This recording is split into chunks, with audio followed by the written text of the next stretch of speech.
नमो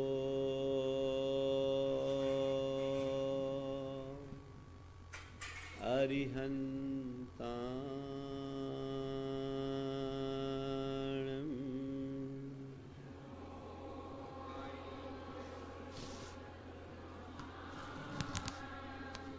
नमो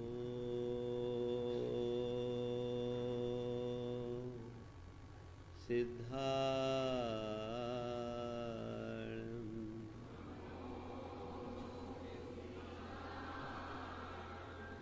नमो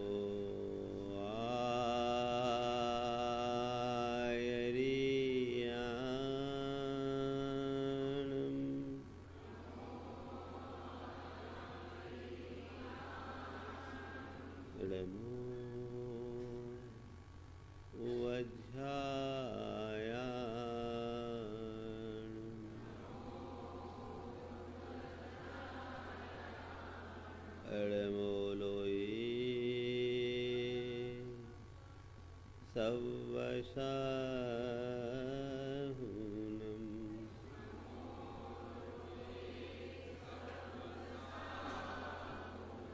एषो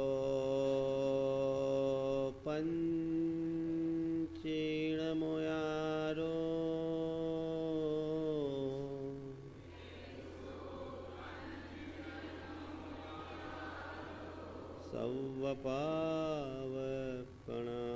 सवपावपणाशनो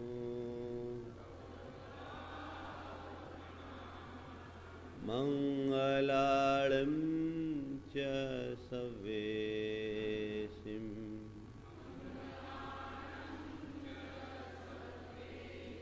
परमं ओ मंगलम्।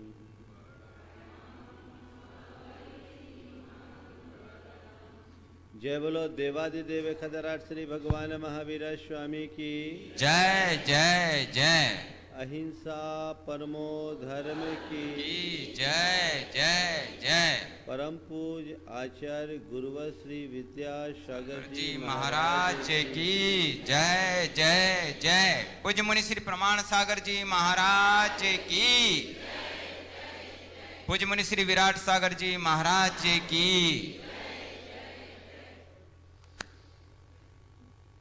हमें जीवन मिला, सभी को जीवन है और सभी के जीवन के अपने अपने अनुभव और अपनी अपनी उपलब्धियां।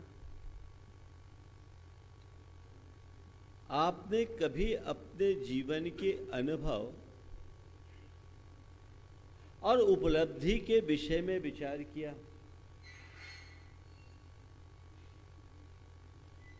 आज तक के जीवन के अनुभव का निचोड़ क्या है? क्या है बोलो? कोई निचोड़? कुछ निचोड़ नहीं, ऐसा तो नहीं होगा। एक पल के लिए आंखें बंद करिए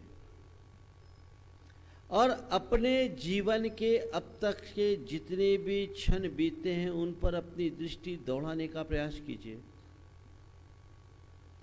आंख बंद करके अपने अतीत में झांकिए और अपने जीवन के अनुभव के निचोड़ के बारे में सोचिए।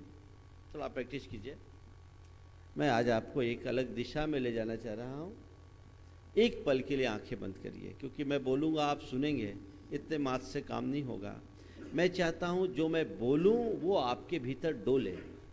आंखें बंद करिए, एक पल अपने जीवन के अनुभव पर विचार करें। क्या कह रहा है आपके जीवन का अनुभव? मेरा अब तक का जीवन बहुत अच्छा, मेरा जीवन बहुत खुशनुमा, मेरा जीवन आनंद से भरा, मेरे जीवन में बड़ा रस रहा, ये अनुभव में आ रहा है?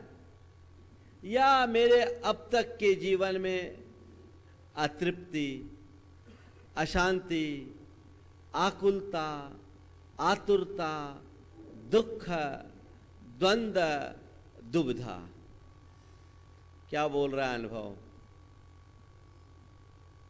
पहले वाली बात आ रही है या बाद वाली बात आ रही है? बोलो। हाँ, पहले वाली बात कि अब तक का मेरा जीवन बड़ा खुशनुमा बीता है, बड़े आनंद में बीता है। कितने लोग ईमानदारी से बोलना, ये बोल तो दिया है, मेरा अब तक का जीवन जो बीता संतुष्टि से बीता, आनंद से बीता, खुशनुमा बीता, एक तसल्ली से भरा रहा। ये अनुभव है?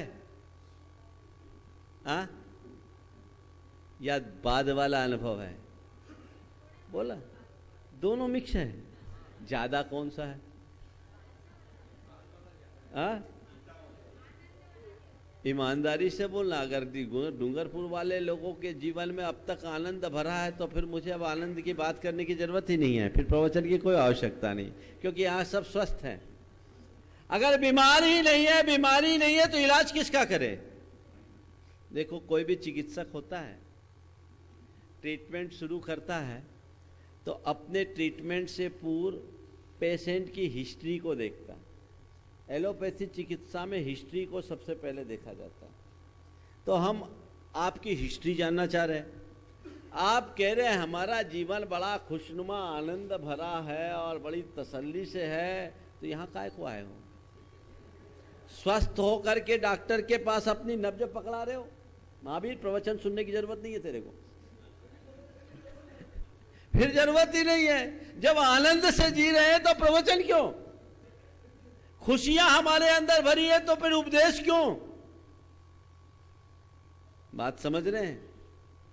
जब बीमारी ही नहीं तो इलाज नहीं, और बीमारी है तो इलाज में कसर नहीं। तो पहले तो तुम लोगों से पहला सवाल करता हूं, तुम लोग स्वस्थ हो या बीमार? बोलो, स्वस्थ हो कि बीमार? बीमार हो, है ना? अब आए लाइन पे। बीमार हैं, बीमारी है। सबके जीवन का निचोड़ अगर है तो एक ही है, वह है दुख है। इसी बात को शास्त्रकार कहते जन्मम दुखम, जरा दुखम, रोगाय मरणानीय, अहो दुखो संसारो जत्थ की संति जंतव। जन्म दुख है, जरा दुख है, रोग दुख है, मरण दुख है। ये संसार दुख की पर्याय है। बात समझ में आ रही है?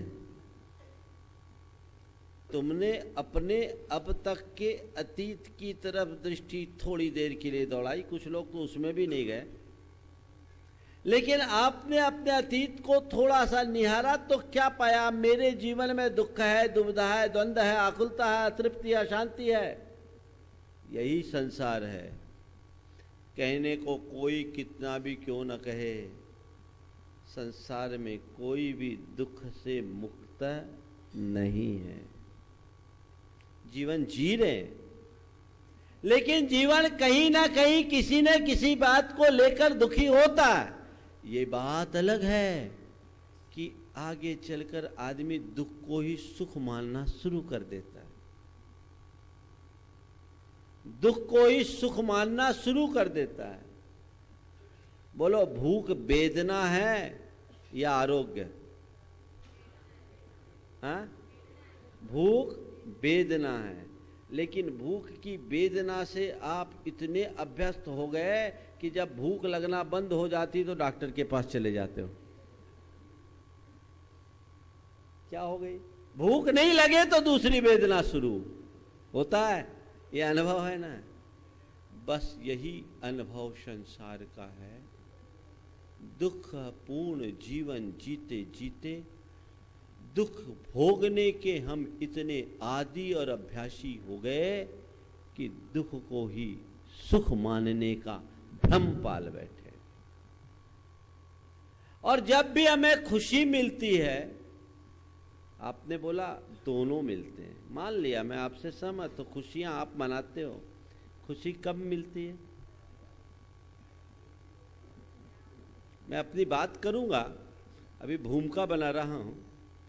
मैं चाहता हूं कि मेरी बात आप कान से न सुने, आपके जेहन में उतरे। आपने कहा महाराज कभी खुशी होती है, कभी दुख होता है। खुशी कब होती है?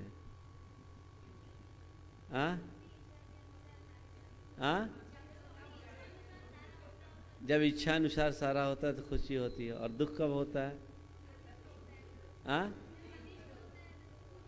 कितने समझदार हैं आप? इच्छा अनुसार होता है तो खुशी होती है, और इच्छाओं की पूर्ति में बाधा होने लगती है, इच्छाएं पूर्ण नहीं होती तो दुख होता है ना? अब हिसाब लगाओ, कितनी इच्छाएं पूरी होती है? रेशियो क्या है इच्छाओं की पूर्ति का या इच्छाओं की अतृप्ति का? अनुभव क्या है? बोलो। 90-10 आ गए लाइन पे।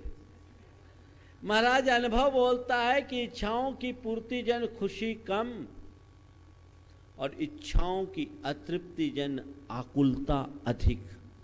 ये संसार है, क्योंकि मेरे अंदर एक इच्छा पनपती है, उसकी पूर्ति जब तक मैं करता हूं तब तक अनंत इच्छाएं उसका स्थान ले लेती है,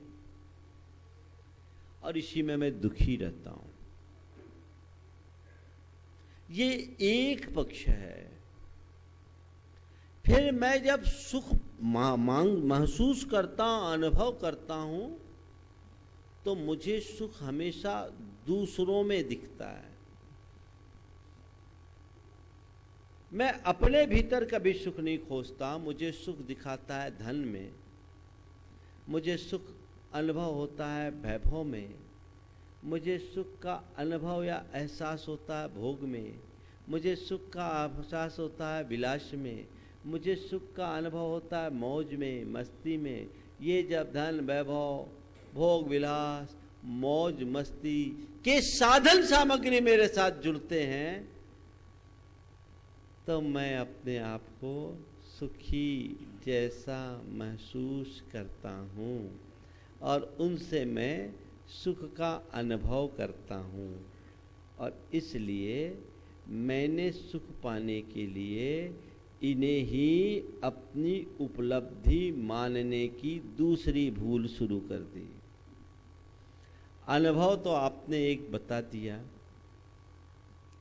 कि मेरे जीवन में सुख का अनुभव नगण्य है, दुख का अनुभव अधिक है, और जिसे मैंने सुख रूप माना, यथार्थवत सुख भी सुख ना होकर दुख जैसा है। ये अनुभव है। देखिए, एक अनुभव आपको कराता हूं। हमने चीजों के माध्यम से सुख माना। गर्मी प्रचंड है, आपको जोरदार प्यास लगी, और आप किसी के घर गए, अगले ने आपको ठंडाई पिलाई, बढ़िया ठंडाई, बड़ी स्वादिष्ट ठंडाई। एक गिलास ठंडाई पी, आपको सुख मिला? बोलो, मिला ना? और फिर एक गिलास और दे तो मिलेगा, ठीक है ना? फिर तीसरा गिलास दे तो क्या हो गया? सुख बढ़ा कि घटा? क्या हो गया? क्या हो गया? ओवर हो गया। ठंडाई से सुख मिला कि प्यास जब तक थी तब तक ठंडाई से सुख था। यानी ठंडाई का सुख चाहिए तो उतनी ज्यादा प्यास चाहिए, तो जितना सुख चाहिए पहले उतना दुख बुलाओ। गणित समझ में आ रहा है? तो तुमने अपने दुख को ही सुख मान लिया। ये अनुभव है। और उपलब्धि इन साधनों को अपने सुख का आधार मानने का भ्रम रखकर, भ्रम पालकर, इनकी उपलब्धि को ही अपने जीवन की मूल उपलब्धि मानने की भूल की है। चलिए आपने अपने जीवन की उपलब्धियों के बारे में कभी विचार किया? अनुभव तो हो गया, थोड़ी सी उपलब्धि की बात कर लो। तुम्हारे जीवन की अब तक की क्या उपलब्धि? एक लिस्ट बनाओगे? बोलो, क्या उपलब्धि? महाराज उपलब्धि की बात करते हो। आज से 20 बरस पहले हम गांव में रहते थे, यहाँ आए तो किराए का एक मकान लिए, और उसके बाद फिर महाराज हमने अपना व्यापार सुधारा। आप लोगों के आशीर्वाद से व्यापार जम गया। आज हमने अपना एक मकान बनाया, फिर दूसरा बनाया, तीसरा बना लिया, चौथे की तैयारी है। ये मेरी उपलब्धि है। मेरे बच्चे हुए, बच्चों को हमने पढ़ाया लिखाया, उनका विवाह कर दिया, अब बच्चों के बच्चे हो गए, ये हमारी उपलब्धि है। जब हम यहाँ आए थे तो हमको कोई नहीं जानता था। आज महाराज पूरा डूंगरपुर शहर में मेरी अलग पहचान है, ये मेरी उपलब्धि है। आज किसी को कोई भी काम होता है, सबसे पहले मुझे पूछने आता है, महाराज मेरी पावर इतनी बढ़ गई कि एक फ़ोन पर मेरा काम हो जाता है। लोग 20 चक्कर लगाकर जो काम नहीं कर पाते, किसी अधिकारी को फ़ोन कर दूं, मेरे फ़ोन मात्र से काम हो जाता है। ये मेरी उपलब्धि है। बोलो, यही सब उपलब्धि है ना? क्या हुआ? क्या उपलब्धि है? अचीवमेंट क्या है? अपने जीवन की उपलब्धि के रूप में तुम किसे गिनते हो? उत्तर ढूंढो अपने भीतर। भले प्रवचन सभा में तुम मुंडी हिलाओ, लेकिन मानते तो उसी को उपलब्धि हो। हाँ, सही है ना?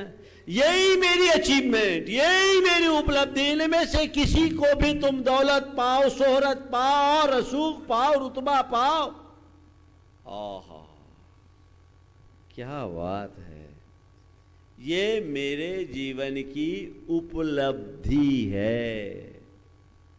बोलो, जो मैं बोल रहा हूं सही बोल रहा हूं कि गलत बोल रहा हूं? हाँ, ये तो सीख लिए भाई साहब। दूसरी उपलब्धि को जानते हो? भौतिक उपलब्धि आपने कह दिया, अरे तुम्हारे लिए यही उपलब्धि है। एक बात बोलूं, लोगों की दशा बड़ी विचित्र है। लोग जिंदगी जीते हैं, पूरी जिंदगी बिता देते हैं, पर यही नहीं पता रहता कि हम क्यों जी रहे हैं। एक दिन मैंने पूछा, भैया क्यों जी रहे हो, क्यों जी रहे हो? तो इन्हीं जैसे एक सज्जन ने कहा, इसलिए कि अभी मरे नहीं है। क्यों जी रहे हो? क्योंकि मरे नहीं है। ये हमारी भूल भरी अवधारणा है। जड़ उपलब्धि को ही मनुष्य ने अपने जीवन की उपलब्धि मानने की भूल कर दी। यही कारण है कि इस जीवन को पाकर जो उपलब्ध और उपार्जित करना चाहिए वो तो रह जाता है, और जिसका कोई मूल्य नहीं है उसके लिए सारा जीवन खप जाता है। कोई आदमी 25 बरस की उम्र में 5 लाख से अपना कारोबार शुरू किया, अब 50 वर्ष के कारोबार में 5 लाख को 5 करोड़ का बना दिया। 75 साल की उम्र हो गई। 25 साल की उम्र में 5 लाख से अपने कारोबार की शुरुआत की, और 75 की उम्र होते होते 5 लाख को 5 करोड़ में बदल करके मर गया। सवाल ये है, उसके जीवन की उपलब्धि क्या हुई? 5 लाख को 5 करोड़ तो कर दिया 50 वर्ष में, लेकिन 5 करोड़ में अपने साथ क्या लेकर के गया? क्या लेकर गया? बोलो। ये 50 साल की इतनी कीमती सांसें उसने खपाई, वो किस दिशा में खपी? उस उपलब्धि को उस व्यक्ति की उपलब्धि के रूप में गिना जाएगा क्या? बोलो। तुमने जो भी जोड़ा है, जो भी जोड़ा है, जिंदगी भर जोड़ते हो, आखिर में छोड़ के ही तो जाओगे कि लेके जाओगे? हाँ, तो है इसमें से कुछ भी तुम्हारी उपलब्धि के रूप में गिने जाने लायक है? एक बार दृष्टि दौड़ा लो, नहीं ये मैंने अपने जीवन में ये काम किया, ये मेरे जीवन की लाइफ टाइम अचीवमेंट है। कुछ लोग बोलते हैं क्या है उपलब्धि? बिग जीरो, यही है ना, शून्य। जिस दिन तुम्हें तुम्हारे इस भूल का एहसास होगा, उसी दिन तुम्हारे जीवन की दिशा बदलेगी। अभी तो सब आत्ममुग्धता में जी रहे हैं, इसमें ही रम रहे हैं, इसी में खुशी मना रहे हैं, कोई सार नहीं। इस जीवन को पाया है, मनुष्य जीवन को पाकर के जीवन को सार्थक बनाना चाहते हो, जीवन की कोई ठोस उपलब्धि चाहते हो, तो दिशा बदलो। सम्राट सिकंदर, किसकी घंटी बजी भाई? ईमानदारी से खड़े हो जाओ, जिनकी भी बजी है। कहां से आई आवाज? कहां से आई? बाहर से आई?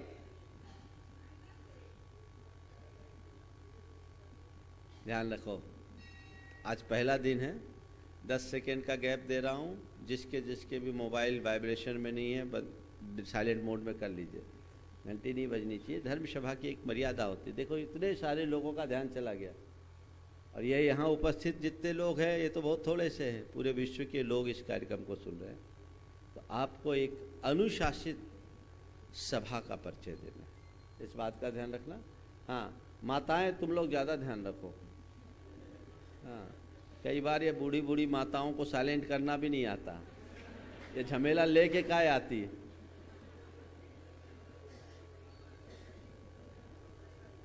हो गया, चलूं आगे। अपने विश्व विजय के अभियान में सिकंदर एक ऐसे नगर में पहुंचा जहां एक भी पुरुष नहीं था, सब की सब स्त्रियां ही स्त्रियां थी, वो भी निरस्त और निर्द्वंद। सिकंदर के सामने एक नया अनुभव था, उसे लड़कों से लड़ने का अभ्यास था,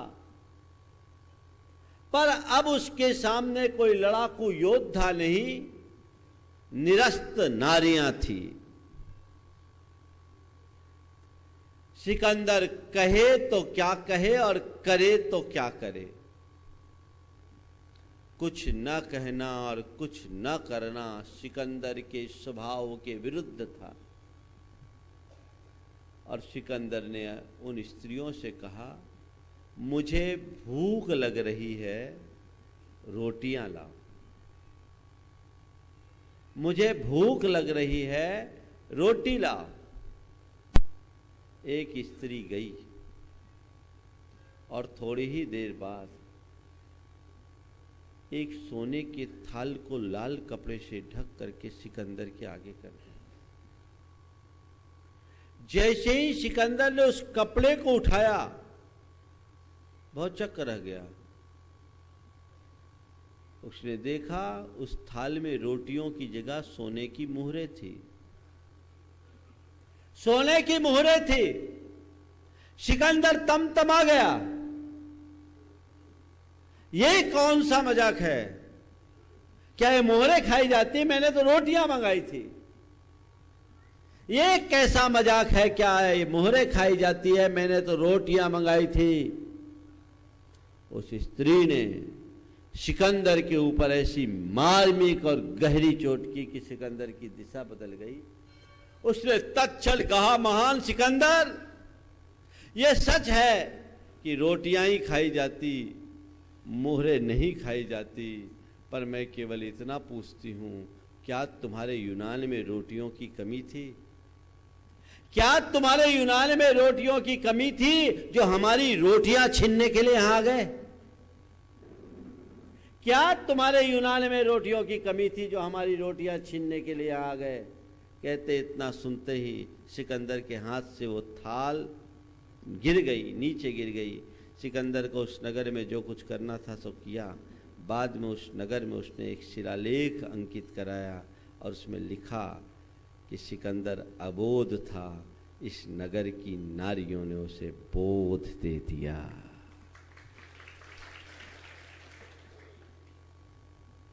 सिकंदर को जीवन के आखिरी में ये समझ में आया कि रोटी ही खाई जाती है, सोना नहीं खाया जाता। मेरे जीवन की मूलभूत उपलब्धि क्या? किसको जीवन की उपलब्धि बताऊं? तुमने कितना पैसा कमाया, तुमने कितनी प्रतिष्ठा बढ़ाई, तुम्हारे कितने सबल परिजन हैं, तुम्हारा कितना अच्छा रूप है, तुम्हारी कैसी प्रतिष्ठा है, मेरे दृष्टि में इन सब का कोई अर्थ नहीं। 4 बातें आज आपसे कह रहा हूं। जीवन की मूल उपलब्धि क्या है? शांतम तुष्टम पवित्रम च सानंदम इति तत्वतः जीवनम जीवनम प्राहु भारतीय सुसंस्कृत। भारतीय तत्व चिंतकों ने जीवन को एक अलग दृष्टि से देखा है।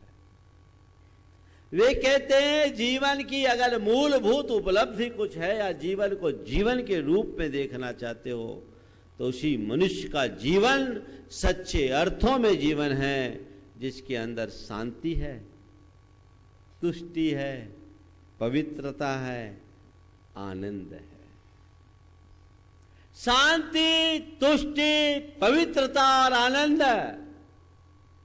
महत्वपूर्ण ये नहीं कि तुम्हारे पास कितने साधन हैं, महत्वपूर्ण ये है कि तुम्हारे मन में शांति है कि नहीं, तुष्टि है कि नहीं, पवित्रता है कि नहीं, आनंद है कि नहीं।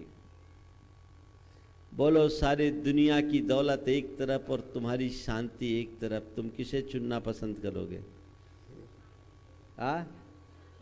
शांति को। लेकिन आज तो तुम दौलत के पीछे अपनी शांति को गिरवी रख रहे हो। बोलो, आज मनुष्य की अशांति का मूल कारण ये दौलत ही है। ये विचार करो, आज तुम्हारे पास जितना धन है, आज से 20 बरस पहले उतना धन नहीं होगा। स्वाभाविक है, धीरे धीरे बढ़ा है। आज तुम्हारे पास जितना धन है, जितनी दौलत है, आज से 20 बरस पहले तुम्हारे पास उतनी दौलत नहीं होगी। लेकिन मैं पूछता हूँ, आज से 20 बरस पहले तुम्हारे अंदर जितनी शांति थी, क्या आज उतनी शांति है? क्या हुआ? हाँ, जब पैसे कम थे तो शांति ज़्यादा थी, पैसे बढ़ गए तो अशांति बढ़ गई। तो फिर पागलपन क्यों? समझ में आ रहा है? एक दिन मैंने ऐसे ही कहा कि भैया, आज तुम्हारे पास पैसे हैं तब ज़्यादा शांति, जब पैसे कम थे तब ज़्यादा थी। बोले जब पैसे कम थे तब शांति थी। तो हम बोले एक काम करो, कुछ पैसे कम कर दो, शांति आ जाएगी। कुछ पैसे कम कर दो, शांति आ जाएगी। महाराज वो भी नहीं होगा, पैसे कम हो तो और अशांति हो। कितनी बड़ी विचित्रता है। जीवन के प्रति हमारी जो दृष्टि है बिल्कुल बदल गई। संत कहते हैं जीवन अध्यात्म केंद्रित होनी चाहिए, जीवन अध्यात्म केंद्रित होना चाहिए। लेकिन आज लोगों का जीवन वस्तुनिष्ठ होता जा रहा है, पदार्थवादी बन गया है। एक ही मकसद बन गया है, वो है पदार्थ और पदार्थ जन भोग का। इसलिए लोग एक होड़ में दौड़ रहे हैं। दिशा बदलिए, जीवन में शांति होनी चाहिए। अच्छा ये बताओ, शांति चाहते हो कि नहीं? हाँ, चाहते हैं। अरे महाराज, हम जो भी करते हैं शांति के लिए करते हैं, यही करते हैं। क्या चाहते हो भैया? हम तो शांति से रहना चाहते हैं। अब तक का जो भी तुम्हारा पुरुषार्थ है वह सब शांति के लिए है ना? फिर शांति क्यों नहीं आई? बोलो। आपने व्यापार किया, परिवार बसाया, दुनियादारी की, गोरख धंधा बढ़ाया, जो कुछ किया किसके लिए किया? शांति के लिए किया ना। तो जिसके लिए किया वो कहाँ गई? वो शांति कहाँ? हाँ, देखो वो शांति बाई कहाँ है? बैठी तो होगी एक आध। हाँ, आगे ही बैठी है। अच्छा, वो भीतर की शांति कहाँ? कभी आपने विचार किया? किसी कार्य के लिए प्रयत्न न किया जाए और न मिले तो कोई बात नहीं, पर लगातार प्रयत्न करने के बाद भी परिणाम न मिले तो बात सोचने जैसी है कि नहीं? बोलो। हाँ, देखो, तुमने शांति खोजी, चीज़ों में शांति खोजी, जोड़ करके देख लिया, चीज़ें जोड़ ली, शांति मिली? नहीं मिली? अब तक का अनुभव है? तुमने सब चीज़ें जोड़ ली, चीज़ें जोड़ने के बाद भी तुम्हें शांति मिली? नहीं मिली। तुम सब जोड़ करके शांति नहीं पा पाए, हम सब छोड़ करके शांति पाए हैं। अनुभव दिख रहा है? बोलो। मिला है? अनुभव है ना? तो एक काम कर लो। क्या हो गया? हाँ, क्या हो गया? बहुत समझदार हो तुम लोग, बोलने की आगे जरूरत ही नहीं पड़ती, कितने इशारे में समझ जाते हैं। काश यही इशारा हमने पहले समझा होता तो आज हमारे जीवन की दिशा और दशा सब बदल चुकी होती। शांति, तुमने अनुभव किया कि हम सब जोड़े तो भी शांति नहीं, और हम सब छोड़े शांति दिख रही कि नहीं दिख रही? ऊपर से भी दिख रही है और भीतर से अनुभव भी हो रहा है। समझ गए? तो क्या करना है? शांति चाहिए, राह बदलो, दिशा बदलो। तुम लोगों का एक और बुरा हाल है महाराज, हम चाहते तो सब है, लेकिन जो सिस्टम चल रहा उसी के हिसाब से, हमारा ढर्रा नहीं बदले, बाकी सब हो जाए। बड़ी मुश्किल। एक बार ऐसा हुआ, एक युवक ट्रेन में यात्रा कर रहा था और अपने दोनों घुटने पर सिर रख करके जोर जोर से रोया जा रहा था। ट्रेन में ज्यादा भीड़ नहीं थी, पूरा कंपार्टमेंट खाली था। सामने की सीट पर एक वृद्धा बैठी थी। युवक को रोता देखकर उसे बड़ा कष्ट हुआ। युवक रोया जा रहा है, पहले तो कुछ नहीं बोली, सोचा शायद कोई परिजनों का वियोग होगा, विछोह होगा, सहा नहीं जा रहा होगा, इसलिए रो रहा है। लेकिन जब वो लगातार रोता रहा तो उस बुढ़िया से रहा नहीं गया। उसने उस युवक को पुचकारते हुए पूछा, बेटे क्या बात है, तुझ पर क्या आ पड़ी है, तू क्यों रो रहा है? जैसा कि अक्सर होता है, रोने वालों के सामने कोई अगर थोड़ी संवेदना, सहानुभूति प्रकट करे तो और जोर से रोने लगता है। वो और जोर से रोना शुरू कर दिया। जब वो और जोर जोर से रोना शुरू कर दिया तो उस वृद्धा से रहा नहीं गया, वो अपने स्थान से उठी, प्यार से उसके बाल और गाल को सहलाते हुए पूछी, बेटा तू मुझे अपनी माँ के समान मान, मैं तेरी माँ जैसी हूं, बता तुझ पर क्या विपदा आ पड़ी है, मैं हर संभव मदद करूंगी, मुझसे तेरा रोना देखा नहीं जाता। जब वृद्धा ने ऐसा कहा तो धीरे से उसने गर्दन उठाई, बुढ़िया को देखा और फपक फपक के रोना शुरू कर दिया। और अब उसके रोने से तो बुढ़िया से भी रहा नहीं गया, वो भी रोना शुरू कर दी। दोनों रोने लगे और जब रोना इसी तरह जारी रहा तो आखिरकार वृद्धा ने उसको झकझोरा, बोला बेटा बता, तेरा रोना मुझसे देखा नहीं जा रहा, आखिर तू रो क्यों रहा है? तब उसने धीरे से गर्दन उठाकर कहा, क्या बताऊं अम्मा, मैं गलत गाड़ी पर बैठ गया हूं। क्या बताऊं अम्मा, मैं गलत गाड़ी पर बैठ गया हूं। तो उस बुढ़िया ने कहा, अरे बेटे, गलत गाड़ी पर बैठ गए हो तो रोने से क्या फायदा, अगले स्टेशन पर उतरकर गाड़ी बदल लेना, अगले स्टेशन पर उतरकर गाड़ी बदल लेना। उसने कहा, माता ऐसा तो मैं खुद बहुत देर से सोच रहा हूं, पर सोचता हूं यहाँ पूरा कंपार्टमेंट खाली है, वहां जगह मिलेगी कि नहीं। यही तुम्हारे हाल है कि नहीं। सबको पता है गलत गाड़ी में बैठो। बोलो, सही गाड़ी में बैठोगे गलत में? हाँ बोलो, क्या हो गया? तुम लोग बहुत होशियार दिखते हो मुझे। सही गाड़ी में हो कि गलत गाड़ी में? सबको पता है मेरे जीवन में अशांति है, सबको पता है मेरे दुख है, जीवन में दुख है, और तुम्हें यह भी मालूम है कि मैं दुखी क्यों हूं, मेरी अशांति का कारण क्या है, पता है ना? तो राह बदल लो, गाड़ी बदल लो, दिशा बदल लो। महाराज वो छोड़ो, तो जैसा चल रहा है चलो, आप तो बीच का कोई रास्ता निकाल दो। न भूतो न भविष्यति, ध्यान रखना। पुरुषार्थ से भी ज्यादा महत्वपूर्ण है पुरुषार्थ की दिशा। सही दिशा में किया जाने वाला अल्प पुरुषार्थ भी महान फल देता है, और गलत दिशा में किए गए बड़े बड़े पुरुषार्थ भी अर्थहीन होते हैं।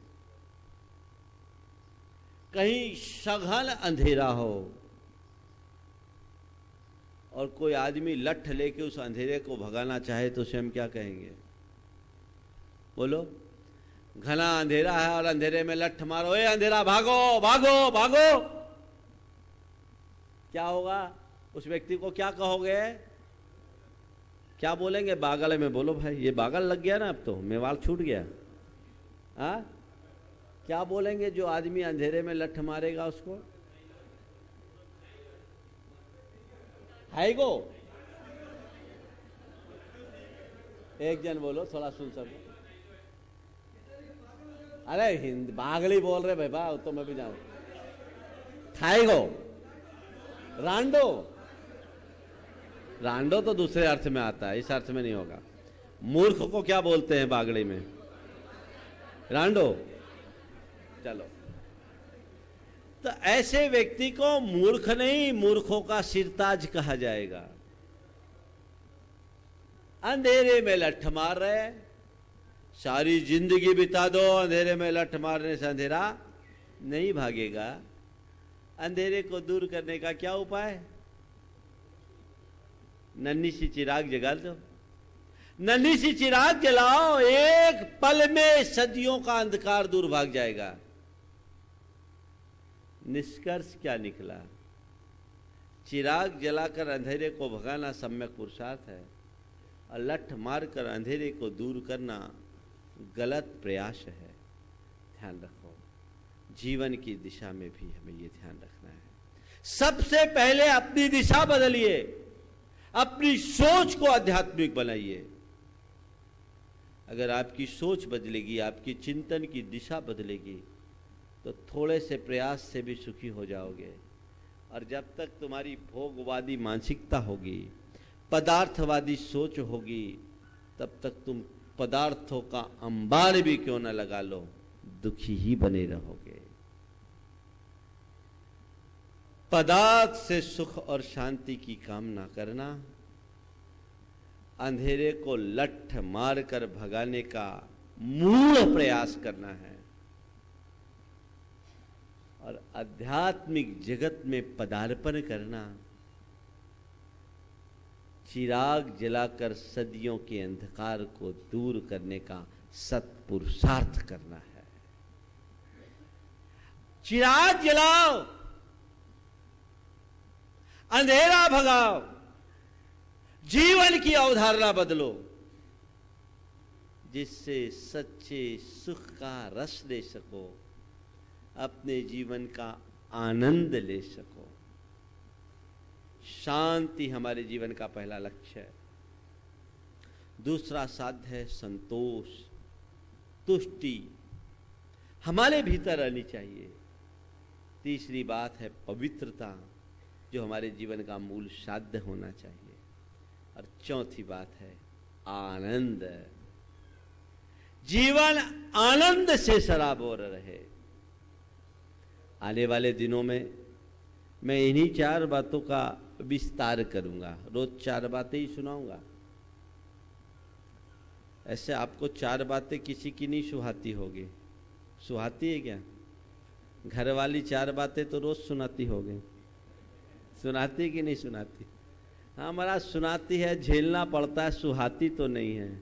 मेरी 4 बातें सुहाती है कि नहीं, ये और बता दो। सुहाती है। एक बात बताऊं, अगर मेरी 4 बातों को अच्छे से सुन लोगे ना तो जिंदगी में कोई 4 बात नहीं सुनाएगा, किसी की 4 बातें सुनने की नौबत नहीं आएगी। जीवन में 4 चांद लग जाएगा। अपने अंदर एक बदलाव घटित करना चाहिए। हम देखें कि हमारी शांति का मूल क्या है। शांति के पहले मैं आपको आपकी अशांति से परिचित कराऊंगा। जीवन में अशांति क्यों है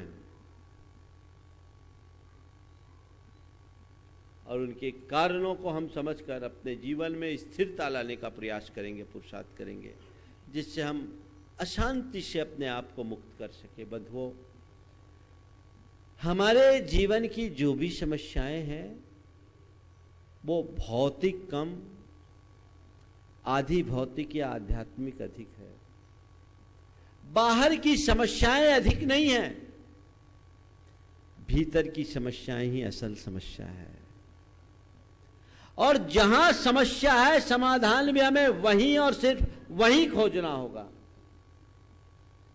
भीतर की समस्या का समाधान हमें भीतर ही ढूंढना होगा, बाहर नहीं। बाहर कहीं समस्या का समाधान नहीं। तो अपने समस्या का समाधान हम अपने भीतर खोजें। धर्म और कुछ नहीं करता। मुझसे एक बार एक युवक ने बोला, महाराज जी क्या धर्म से हमारी समस्याओं का समाधान हो जाएगा? हमने कहा धर्म के अलावा ऐसा और है क्या जिससे समस्याओं का समाधान हो? ध्यान रखना, भौतिक समस्याएं भले धर्म दूर न करे, पर कितनी भी समस्याएं हैं उनके मध्य शांति से जीने की कला हमें धर्म सिखाता है। और एक बार हमने उसे आत्मसात कर लिया तो फिर हमारे जीवन में और कोई समस्याएं शेष नहीं रहती। मैं आपको वही मार्ग देना चाहूँगा जिससे आप अपने जीवन को आनंद की यात्रा बना सके। जैसे तैसे खींच तान के जिंदगी बिता लेने का मतलब नहीं है। जीवन पाया है तो जीवन को जियो, जीवन को ढो मत। जहां जैसे हो, जिस स्थिति में रह रहे हो वहां अपने जीवन में शांति चाहिए तो सोच बदलनी होगी। अपनी सोच को आध्यात्मिक बनाना होगा। अलग अलग तरीके के लोगों की सोच होती है। ज्यादातर लोग भौतिक सोच से ग्रसित होते हैं। भौतिक सोच से ग्रसित लोगों का स्वभाव बड़ा अलग होता है। उनके जीवन का एक ही मकसद होता है, वह है पदार्थ और पदार्थजन भोग। वे अपने जीवन को एक अंतहीन दौड़ में दौड़ाते रहते हैं, पर सारी जिंदगी दौड़ते हैं, पहुंचते कहीं नहीं। दूसरे लोग होते हैं व्यवहारिक सोच वाले। उनका नेचर बड़ा कैलकुलेटिव होता है। वह सब कुछ लाभ हानि के ख्याल से स्वीकारते हैं, उसी के अनुरूप उनका जीवन चलता है। और ऐसे लोग जोड़ घटाव से अपना जीवन चलाते हैं। उनके लिए जीवन जीवन न होकर एक व्यापार बन जाता है। व्यापार बन जाता है। उनके जीवन में जीवन का स्थान कम, लाभ हानि का हिसाब किताब ज़्यादा होता है। वो भी बहुत ज़्यादा लाभ नहीं है, आगे कभी इसकी विस्तार से चर्चा करूँगा। लेकिन जो तीसरी और सही सोच है वो है आध्यात्मिक सोच। आध्यात्मिक सोच जो हमें संसार में रहते हुए भी संसार से अलग जीने की कला दिखाती है, जो हमारे जीवन में सर्वत्र सकारात्मकता के भाव जगाती है। वो सोच आध्यात्मिक सोच जो विषम में सम की स्थापना करे, जो विसंगति में संगति बिठाल दे, जो हमें दुख भरी स्थितियों में भी मुस्कुराने की कला सिखा दे, वो सोच आध्यात्मिक सोच है। जो हमें सहजीवन का पाठ पढ़ाए, जो हमें प्रेम का पाठ पढ़ाए, जो हमारे अंदर आत्मीयता का भाव जगाए और जो हमें आत्मबोध कराए, वो आध्यात्मिक सोच है। उस सोच को अपने भीतर लेकर के चलिएगा, निश्चयतः वो जीवन आगे बढ़ेगा। कल से मैं इस श्रृंखला को आगे बढ़ाऊंगा, अशांति और अशांति के कारणों की चर्चा करते हुए उनसे हम कैसे बाहर निकले और अपने जीवन को कैसे शांति से भर करके जी सके, इसकी चर्चा आप सबसे कल से करेंगे। आज अधिक विस्तार न दे करके यहीं पर विराम दे रहा हूँ। जैसा आप लोग आज समय का ध्यान रखें, हमारे प्रवचन का ठीक समय 8:20 है। आप अपने निर्धारित समय पर आइए और निर्धारित समय तक का आनंद लीजिए। आज 5 मिनट कुछ जल्दी छोड़ रहा हूँ, 8:20 से 9:20 का प्रवचन का समय है, लेकिन आप उसका समय पर पूरा लाभ लेंगे तो आपको आनंद आएगा। एक भी शब्द छूटे तो जीवन में बहुत सारी चीज़ों का नुकसान हो सकता है। तो अपनी दिनचर्या को बैलेंस कीजिए। और मैं आपको एक बात कहूँ, मेरे प्रवचन केवल प्रवचन नहीं है, इसे एक प्रकार का मोटिवेशनल कोर्स मानिए।